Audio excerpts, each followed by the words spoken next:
Hi, this is Psyched with Rena, and I'm Rena Chin. Today's episode is going to be talking about being more decisive, overcoming indecision.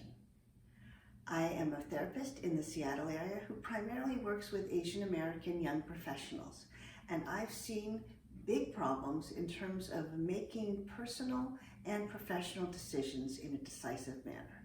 So this video is going to give you some ideas about why that might be that you can address, and also some ways to overcome it.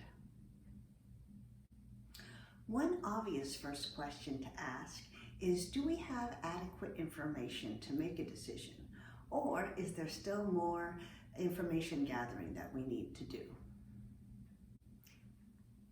Once you have all the information you need to make a decision, I see two different paths of indecision.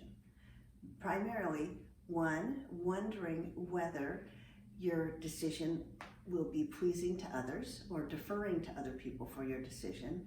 And two, whether you feel like the decision is 100% right, that there might be some perfectionism at work and fear that you'll make the wrong decision. These two factors of pleasing others and optimizing for perfection tend to keep people paralyzed from making decisions. Now, some experts would say that delegating a decision is a way of efficiently dealing with decision making. I would agree if you're being intentional, but what we want to do is examine the reason why we might delegate a decision. There's a link down below to Mary Steffel's TED Talk, which talks about delegating as a way of making a decision. However, I want you to think of, we all have a friend like this, of your friend who doesn't know where they want to eat. Where do we want to go and eat for dinner? I don't know, I don't care, you choose, whatever you want to do. Do you know someone like this? If you're that type of indecisive person, I would want to look at my family history and ask myself, why am I having trouble to make a decision? What is at stake that I'm afraid to express an opinion? Often, especially with Asian Americans, it might be fear of rejection or making other people unhappy by simply even stating a preference. So I want you to think through if you are a chronic delegator. I think it's valuable to know what our preferences are, whether or not people choose them. So if somebody asks you what restaurant you want to eat at or what movie you want to see, I want you to be able to check in with yourself and see, do I have a preference? What do or don't I like? This is valuable information to know. Somewhere in your development, you've probably been taught that it jeopardizes something in your relationships to express an opinion. And we want to know that we can have an opinion and still have good relationships with others. So it would be a muscle that you can practice using, expressing opinions in small areas like things to eat, places to go, movies to watch, that we can express our opinions and have them be heard. That doesn't necessarily mean that you always get your way, but it's developing the muscle of creating decisions. For those of you who are used to always deferring to other people, I want you to think of it as a way of kind of diminishing your sense of self. And there's a way that you can figure out what you want and state a preference that strengthens your sense of self and your credibility. These are good things to do in small decisions, so when it comes to larger decisions, we'll feel more confident in making choices and having an opinion.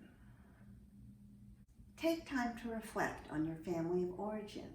Was there a way that having an opinion or making a decision penalized you? Were you punished for expressing a desire to have a certain kind of food or vacation destination? We want to get down to the roots of why the decisions are hard to make. And the first area we want to go through is fear of other people either being mad at you or rejecting you or having some sort of negative reaction to you because of decisions you make. The other common cause of indecision is fear of being incompetent yourself. Perhaps you're a perfectionist and have somewhere ingrained in your background that you need to do things 100% perfectly to be okay in life.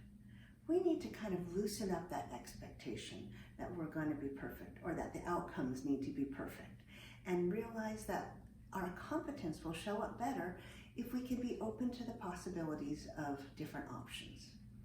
So you need to sit still and listen to your body and see, am I actually afraid of being imperfect or being incompetent? The reality is, many decisions, if you're faced with two very close decisions, that probably means that the outcome is not that one is not clearly better than the other. And given that the decisions are so close, does it really make as much of a difference? Can you really mess up that badly? In this case, we need to watch ourselves and see if we are catastrophizing. Let's say you have two different job offers. One is at A and company B. And if you are like, the salaries are so close and the locations are both good and the bosses seem really nice, I really don't know. In that case, you might say, well, I think it's a win-win, that you could pick one or the other, and with the information you have, the outcomes will be fairly similar. So we need to let go of the fact that we need to know the future. We don't. And it's not worth catastrophizing into the future, but instead to say, with the information I have, if my options are fairly close, I will pick one.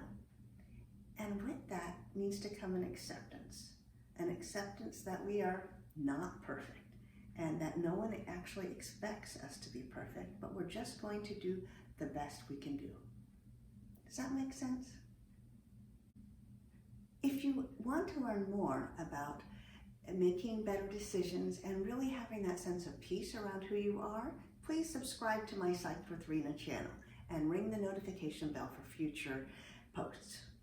But basically, we're talking about two different barriers to decision making. One is the fear of what other people will think, the possible rejection or scorn from them. And two is the sense of being imperfect and feeling like a failure because we're not 100% competent. Now, honestly, both of those are taken to the very extreme when we're paralyzed in decision making. Honestly, other people may have preferences, whether they want you to be a doctor or a lawyer or a fisherman. So other people will have their opinions, and we have to kind of differentiate ourselves and say, we have to figure out what we actually really want to do.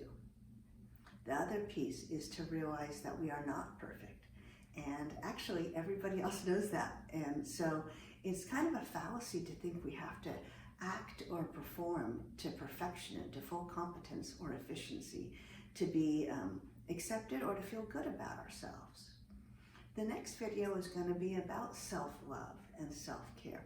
That is the area that we need to nurture and develop so we can feel strengthened in making our decisions, as we know that there is actually kind of a wise woman or man or person in each of us, that we can exercise that muscle of really listening to what is the right decision for us. And it doesn't mean that we're going to be perfect. In fact, we know over the course of our lives we will not be perfect. And yet we can still be okay. We can still feel good about ourselves.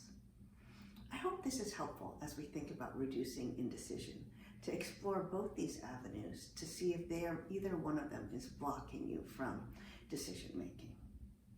Anyway, this is Psyched with Rena with my thoughts on reducing indecision. Take care, and I'll see you next time. Bye-bye.